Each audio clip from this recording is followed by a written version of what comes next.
del Evangelio de Mateo que tienen que ver con la salvación. Y quizás aquí comiencen a decirme algunos, vea, lo que hoy va a hablar, eso que dice ahí no tiene que ver con la salvación, pero espérenme un momentico que ya le voy a explicar por qué pienso que este tema sí es interesante y pertinente para el tema de la salvación.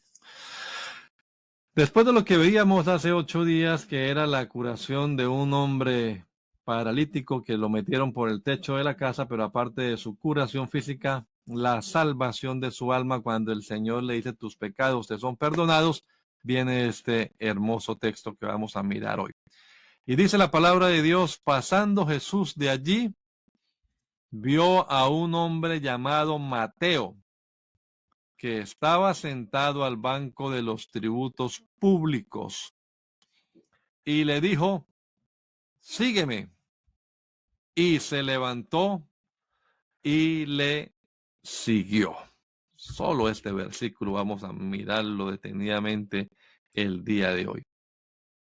Pasando Jesús de allí, vio a un hombre llamado Mateo, que estaba sentado al banco de los tributos públicos, y le dijo, sígueme. Y el hombre, ¿qué hizo? Se levantó y siguió a Jesús.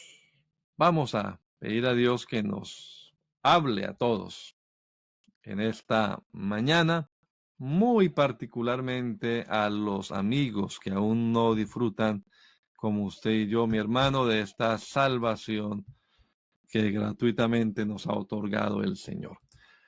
Amado Salvador, yo te doy gracias en esta mañana por la oportunidad que nos das de meditar un rato en tu palabra y en esa obra que haces, Señor Jesucristo, a través de la predicación de tu palabra en la vida, en el corazón de los oyentes. Mi Dios, ayúdanos a comprender claramente lo que la Escritura nos enseña. Que tu Espíritu Santo, Señor, haga ese milagro de la iluminación, Señor. Así como abriste el entendimiento de los discípulos ese día en el que el Evangelio de Lucas nos cuenta, Señor, que les explicaba las Escrituras, pero no la comprendían. Pero tú hiciste un milagro, Señor. Les abriste el entendimiento para que comprendieran las Escrituras. Te rogamos también que hagas ese milagro una vez más, Señor, y nos abras el entendimiento y que podamos ver claramente lo que las Escrituras nos enseñan. Te lo pedimos, Señor Jesucristo, en tu nombre poderoso, Jesús. Amén. Amén. Bueno, mis amados hermanos, vamos a pensar unos minutos en la palabra de Dios que hemos leído. Y el tema que quiero proponerles para hoy es un tema del que oímos hablar mucho, sobre todo en los cultos misioneros o cultos de servicio a Dios. Es el tema del llamamiento. Pero esta vez no quiero hacer énfasis en el tema del llamamiento misionero, del llamamiento a servir. Algunos piensan hasta de 3 tipos de llamamiento, que uno es el llamamiento para salvación, del que vamos a hablar ahora, para la conversión, ¿sí? Para el iniciar la vida cristiana. Y en ese transcurso cristiana el Señor nos llama al ministerio. Entonces dice Marcos que subiendo al monte, llamó así a los que él quiso de entre los que le seguían, de los que ya eran discípulos de él. Ahí tenemos, dirían algunos, el segundo llamamiento. Y ya en el ejercicio ministerial, algunos hablan de un tercer llamamiento, que es el llamamiento misionero. Bueno, algunos cuentan desde su propia experiencia, ¿verdad? Pero repito, no me quiero referir a ese tipo de llamamiento hoy a servir, sino el llamamiento a salvación. El primer llamamiento que nos hace la palabra de Dios. Y vamos a hacerlo pensando en este episodio que nos narra Mateo. También está en Marcos y en Lucas. Es uno de los acontecimientos que aparecen en los 3 evangelios llamados sinópticos. Y ya hemos hablado acá de la diferencia, por qué llaman sinópticos y por qué el Evangelio de Juan es un tanto distinto. Pero el que aparezca este episodio en los tres no fue un hecho aislado, sino que el Señor está enfatizándonos algo aquí con este tema. Y vamos a tocar unos punticos álgidos también entre los evangélicos en general. Hay algunas doctrinas que no pensamos nosotros los pentecostales del nombre que estén muy de acuerdo con lo que la palabra expone. Vamos a hacerlo brevemente en estos minutos acá y usted entenderá especialmente lo que algunos llaman un llamamiento eficaz. Eh, Porque dicen ellos que para algunos el llamamiento, pues no operan, no hace nada, pero a quienes va a salvar, ahí sí es eficaz el llamamiento, los que creen en la predestinación. Nosotros no pensamos explicarlo. La decisión es propia. El Señor hace una invitación, pero usted decide. Así que vamos a meternos entonces de una vez en esto. Yo quiero decirles, amados hermanos, que en nuestras congregaciones frecuentemente llegan personas que quizás con derecho, o sea, no estamos dudando de que lo que nos digan es la verdad, se crean y de pronto hasta así lo sean, entre comillas, buenas personas. Es decir, no son delincuentes, ah, quizás no practican la prostitución o no son, están inmiscuidos quizás en algún tipo de relación sexual de tipo pecaminoso, no son unos pervertidos sexuales, ni mucho menos, no son ladrones, ¿verdad? Y entonces esas personas pues comienzan a justificarse, ¿no? Pastor, yo soy muy juicioso, yo del trabajo a la casa, de la casa al trabajo, o los muchachos de la escuela a la casa, de la casa a la escuela, pastor, y los domingos aquí a la iglesia. Y hemos experimentado los pastores aquí presentes con nosotros. Ahí estaba el hermano Alex Caicedo también con nosotros acá y otros pastores que están allí, hermano Ramiro y otros, hermano Lancelot, seguramente que pueden verificar lo que estoy diciendo. Nos hemos dado cuenta que esas personas son las más difíciles de convertir, o sea, de que se conviertan, precisamente porque se creen justos. Y el Señor no vino a buscar justos, sino a pecadores para el arrepentimiento. Así que digamos que la fe cristiana comienza con el reconocerse pecador. Entonces, si usted no se reconoce pecador, pues no va a extender la mano para recibir la salvación. Eh, la conversión ocurre cuando la persona acepta su condición de necesitado, de perdido, de hombre pecador que requiere, pues, porque no puede por sí mismo justificarse, requiere que el Señor le perdone sus pecados, le limpie y le salve y entonces abraza la gracia de Dios. Pero mientras que la persona se siga justificando a sí misma, es, es complicadito. Ahí estará en los cultos mucho tiempo y vendrá, pero él cree y ella cree que así está bien. Eh, el Señor no vino a llamar a justos, sino a pecadores para el arrepentimiento. Quien no sabe que está enfermo, pues no se toma la medicina, no busca al médico, pero una vez que se sabe que tiene una enfermedad terminal, ay Dios mío, ahí sí. Bien, pues hay una enfermedad terminal hablando en sentido espiritual, que tiene muertos literalmente, pero en el sentido espiritual a los humanos y esa enfermedad se llama pecado. Y esa enfermedad no tiene cura, humanamente hablando. No puedo hacer yo nada por quitarme esa enfermedad. Así que mi única esperanza está en que aparezca un sanador, un curador, un libertador. Y apareció. Se llama Jesucristo el Señor. Al iniciar el Evangelio, Mateo nos presenta precisamente eso, que el Señor Jesucristo vino a este mundo para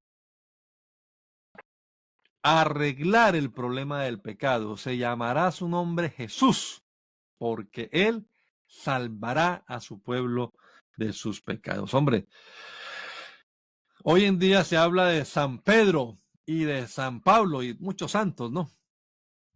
Pero San Pedro, una vez que se encontró con el Señor Jesucristo, este hombre declaró: apártate de mí, porque soy hombre pecador. Esas fueron palabras de Pedro, el apóstol Pedro. Él reconoció: hombre, soy pecador, apártate de mí, Señor.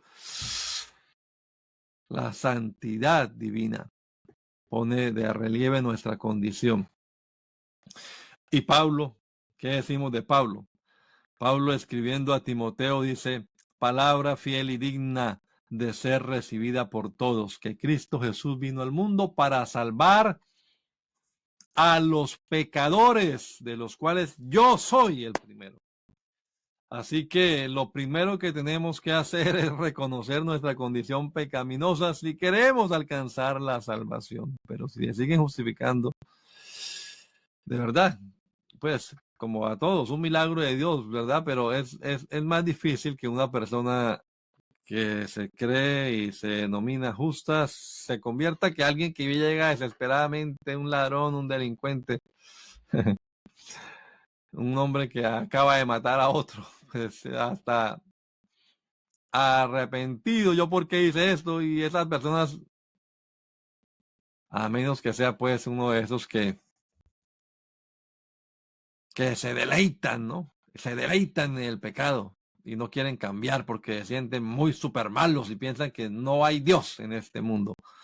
Pero sí hay Dios y hay un poder más grande, más fuerte que el poder que lo tiene usted esclavizado en el pecado. Usted es esclavo del pecado. Por eso usted no se puede libertar a sí mismo, porque usted está encadenado, está esclavizado. Y aquí ya me voy a meter en el tema, porque el pecado esclaviza a la persona. Y el pecado cada vez hunde más y más a la persona. Hay varios ejemplos que podamos nosotros analizar, pero le voy a mencionar uno bíblico y es el caso de David. David cometió un pecado, vamos a llamarlo lujuria. Él se puso a mirar a una mujer que estaba bañando allá afuera y la mujer seguramente estaba desnuda. Y David decía: uff, qué mujer tan bonita. ¿Verdad? Y seguramente pensamientos y la codicia. Y no se quedó allí. Porque entiéndame, el pecado esclaviza. El pecado esclaviza. El problema de la pornografía, por ejemplo, científicamente se ha estudiado eso. Cómo va esclavizando todos los vicios, todo lo que es pecaminoso, va hundiendo. Es como cuando no he estado yo metido en eso, gracias a Dios, en los lodos cenagosos, en los lodos, en los pantanos, en lo que llaman arenas movedizas, ¿verdad? Pero la gente que ha estado allí, y hemos visto documentales y hemos visto personas que trabajan en rescate de eso. Y entonces el problema es que cuando se mete en un pantano de esos o en una de arenas así movedizas, entre más la persona se mueva, entre más la persona trate de escaparse, más se está hundiendo. Bueno, algo así pasa también con el pecado. Entonces David la vio, la codició y mandó preguntar, oiga, ¿y esa mujer que está allá tan bonita, esa mujer quién es? Y le dijeron, no, esa mujer es casada, su majestad. Esa es la esposa de Urías, el eteo. Urías estaba en la guerra, a la que David no fue, siendo la época de los reyes ir a la guerra, pero él se quedó allí deleitando sus ojos mejor. No vio David obstáculo, sino que dijo, vea, qué bueno, Urías no está, esta mujer está solita. Mandó traerla, se acostó con ella, tuvo relaciones sexuales, adulteró. Pero después de eso, ya sabemos la historia, la mujer queda embarazada y entonces David hundiéndose más. Todo comenzó con una simple vista de una bonita mujer. Oh, vea la vecina, ¿cómo está? ¿Quién es esa? Pero ya va hundiéndose más y más, ya se va esclavizando. Entonces, ¿qué hace finalmente? Pues trama un plan engañoso para que venga Urias Eteo y se acueste con ella y echarle quizás, es hijo suyo. Pero Urias no, Urias es un hombre que Dios, ¿cómo se le ocurre que yo voy a tener deleite con mi mujer estando el pueblo y el arca del pacto allá en la guerra? No, no, yo no puedo hacer eso. Imagínese. Y entonces y yo sabemos qué dice, ¿verdad? Mandó matar a Urias. Y cada vez se va hundiendo más y más, cada vez se va hundiendo más en el pecado va esclavizando. Así hay cantidad de ejemplos. La delincuencia, el crimen no paga, dice un eslogan, ¿no? Hay gente que se va esclavizando y después dice, no, yo de acá, ya esto fue lo que me tocó, piensan algunos, aquellos que creen en el destino, cosa que no es cierta. Hay oportunidad para aquellos que están perdidos. Claro, por sí mismo no podrá. Lo hace y cada vez se va a hundir más y cada vez más mentiras, más robos, más... No, ¿cómo voy a salir yo de esto? Si cada vez estoy más metido en el lodo cenagoso del pecado. Ustedes están necesitando un libertador. Este episodio de Mateo me parece, he predicado como 4 o 5 veces en mi vida sobre este episodio y el llamamiento de Mateo, porque me parece un ejemplo claro de cómo el Señor rescata a alguien que está esclavizado en el pecado. El evangelista, que precisamente es el mismo, que nos está contando esto, nos dice que estaba sentado al banco de los tributos públicos. Era un publicano, como dice la versión de los otros evangelistas. Este hombre estaba cobrando impuestos de sus propios coterráneos, de sus propios paisanos, estaba cobrando impuestos para los opresores romanos. Estos hombres publicanos eran odiados por los judíos. Los judíos los veían como traidores, se vendieron por plata, nos traicionaron. Y aparte de eso, los publicanos robaban, sacaban más dinero del que debían pagar los contribuyentes y era para sí, hacían riqueza con ellos. Hay un publicano, no Mateo, sino el otro llamado Saqueo, ¿no? Que dijo, bueno, yo sí he robado, pero a los que he robado les voy a pagar 4 veces lo que he robado. Pues imagine usted cuánto habría robado ese hombre. La Biblia coloca a otro publicano como ejemplo, ¿sabe? Hay un publicano que no se atreve ni a levantar sus ojos, sino que se golpea el pecho haciendo una oración y dice, Dios, sé propicio a mí, que soy pecador. Estos hombres publicanos, siendo unos, entre comillas, miserables ladrones, entendían, a menos que de verdad sea alguien muy pervertido que se deleite haciendo eso, pero entendían que están esclavos allá en la maldad y que cómo me salgo de esta. Si los de mi propia raza me odian, si no me puedo acercar a la sinagoga, ellos estaban expulsados de la sinagoga judía.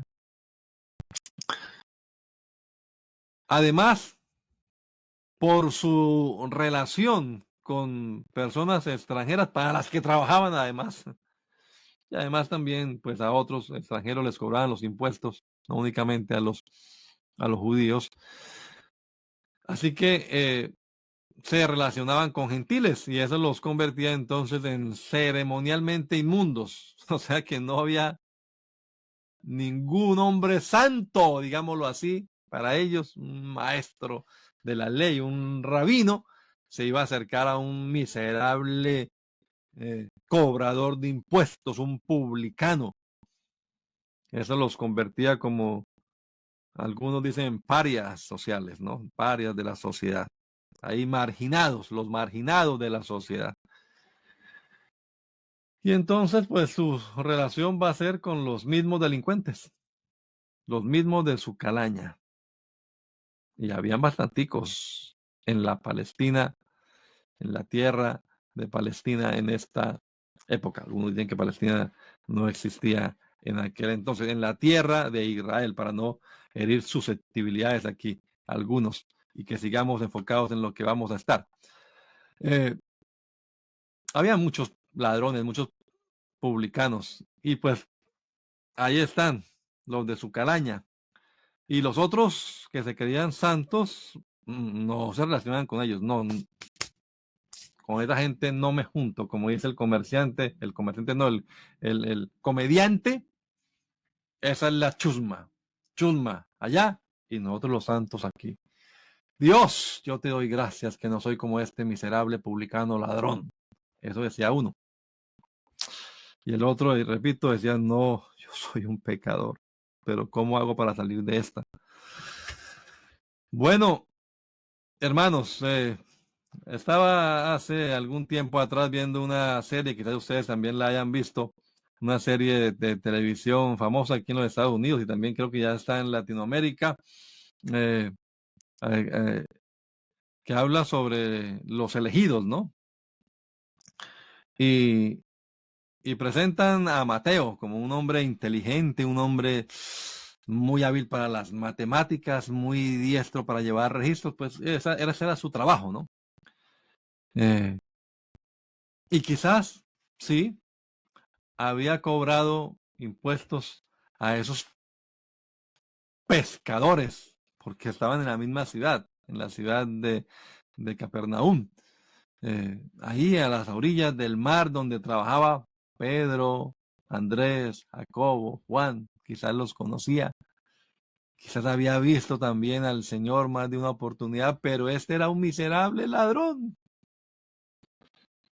Y de pronto en su alma, en su interior, él pues no estaba muy satisfecho con lo que tenía ahora mismo porque entendía, soy un ladrón, soy un miserable, yo soy un judío, pero ya no me puedo arrimar a ningún judío, no puedo ir a la sinagoga, no puedo rendirle culto al Señor, yo, y cada vez me estoy hundiendo más aquí con estos guardaespaldas que tenía, soldados romanos que lo custodiaban para que no le robasen, siendo él mismo un ladrón, pues.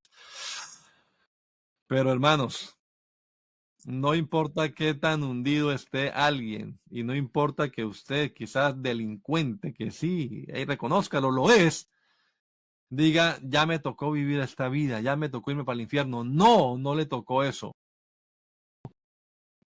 Ahí pasó el Señor Jesús y vio a ese hombre llamado Mateo. Oiga, el Señor Jesús sabe lo que usted hace. El Señor Jesús le conoce perfectamente. Él conoce lo más íntimo que hay en su corazón, querido amigo. Hoy estoy evangelístico hacia los amigos particularmente porque es un llamamiento, una invitación a la salvación. El Señor le conoce bien a usted. Él sabe usted en qué líos está metido. Pero sabe lo que hizo, vio a un hombre llamado Mateo que estaba sentado al banco de los tributos públicos, que estaba cometiendo delitos, en otra palabra, que estaba robando, que estaba pecando, lo vio ahí en esa condición. No sé, Mateo, cómo estaría por dentro, pero Jesús sí mira lo que hay dentro. Oiga, yo creo, como se vio en la serie aquella que le comento, que a los discípulos de Jesús no les gustó ni poquitico que el Señor llamara a Mateo. ¿Cómo se le ocurre llamar a este ladrón? Con ese no nos juntamos nosotros, a ese no le hablamos. Pero el Señor lo llamó, porque Él no vino a buscar a justos, sino a pecadores, y a llamarlos al arrepentimiento. Dios sabe lo que hay en su corazón. Si usted de verdad sueña y dice, ay, si hubiera algún medio, yo dejaría este vicio. Si pudiera de alguna manera, yo dejaría de vender droga. Si pudiera hacer otra cosa, pero es que ya estoy esclavizado, ya me buscan, ya no sé qué, ya las autoridades me tienen registrado, ya todo el mundo me conoce que soy un ladrón, que soy un delincuente, soy una prostituta, soy lo que sea, cualquier tipo de pecado. Y aún aunque usted diga, no me conocen, pero soy ladrón, soy de esto, lleva una vida doble, una vida de hipocresía. Vea, usted puede ser libre. Jesucristo el Señor le conoce, le ve, sabe lo que está haciendo. O sea, Él no lo engaña. No se engañéis. Dios no puede ser burlado. Jesucristo le conoce perfectamente. Y Él es el juez de toda la tierra, pero ahora es el Dios de toda gracia. Gracia es regalo inmerecido. Oiga, yo no sé, Mateo, si en lo interior, porque eso lo sabes del Señor, pero si en lo interior él pensaría, oiga, ¿quién pudiera estar con ese Jesús, con ese rabino? Qué bonito ver lo que hacen los discípulos, qué bonito ver cómo, no sé cuántos milagros había visto ya Mateo. Seguramente que trabajando en esa región, y si Jesús andaba por ahí en muchas oportunidades, Jesús había convertido a Capernaum en su centro, como en su base central, ¿no? Pero no, Él es un maestro y yo soy un pecador. No tengo esperanza, diría él. Pero ese día que estaba cometiendo pecado, Jesús pasó por allí, le vio y le habló. Le dirigió la palabra y le dijo algo. Jesús habló. Cuando Jesús habla, es la voz de Dios. Hay una hermosa canción que dice, era la voz de Dios, era la voz de Dios. Esta es la voz de Dios para su vida, así como fue para la vida de Mateo. Mateo escuchó una sola palabra. Hay un grupo que se llama Peregrinos y Extranjeros y cantan una hermosa canción que habla de esto. Sígueme, sígueme, una sola palabra. Sígueme. Bueno, también el hermano Ciro Calderón cantaba con el grupo Coinonía esta, con una sola palabra, bastó. Sígueme, sígueme. Me escogió precisamente la canción. Una traducción de un himno acá en inglés. Sígueme, sígueme. Una palabra. Pero repito, era la voz de Dios. Y aquí entramos al punto crítico. Porque ahora viene la respuesta de Mateo a esa voz. Él escuchó, sígueme. Y no se puso a pensar, ¿cuánto me costará seguirlo? ¿Será que se equivocó? ¿Será que no me conoce? ¿Será que no ha visto lo que estoy haciendo? No se puso a pensar nada de eso. Dice, sígueme. Y se levantó y le siguió. Oiga, ese cuadro debe ser algo impresionante. Este hombre contando dinero, sentado allí con unas cuentas, unos libros, unos registros, unas herramientas propias para apuntar, para contar dinero. Pero oyó la voz de Jesús que le dijo, sígueme. E inmediatamente este hombre soltó todo y me dijo, me voy, hasta aquí llegó mi vida de marginado social. Aquí cambió mi vida. Rompió con eso y siguió a Jesús.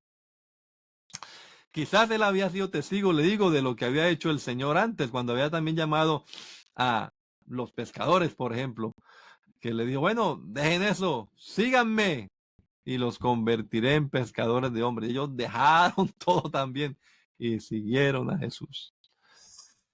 Lo que dicen algunos de acá, este sí es un llamamiento irresistible. Él no pudo resistir ese llamamiento, no podía resistirlo, no podía o decidió obedecer. Yo pienso que Mateo sí podía resistir ese llamamiento. Pudo haber dicho, no, el Señor se equivocó, yo mejor miro para otro lado, yo no sigo aquí con mis cuentas, no, lástima, y renegando y todo. O pensando quizás como el otro, ¿no? Vea, el otro es el joven rico que llegó y el Señor también le dijo, sígueme. Yo vea, vende todo lo que tienes, dale a los pobres y sígueme. Y no me vaya a decir que el Señor no quería que lo siguiera y por eso entonces no le colocó fe, como dicen algunos. No, no, no, no. El Señor le amó. El Señor le amaba. O sea, el Señor sí quería que este hombre le siguiese. Sígueme, deja todo, sígueme. Pero ese muchacho entonces dijo, uy, no me cuesta mucho, tengo mucha riqueza. Y se apartó del Señor. Se apartó del Señor. Alguien preguntaba hace unos días en una reunión,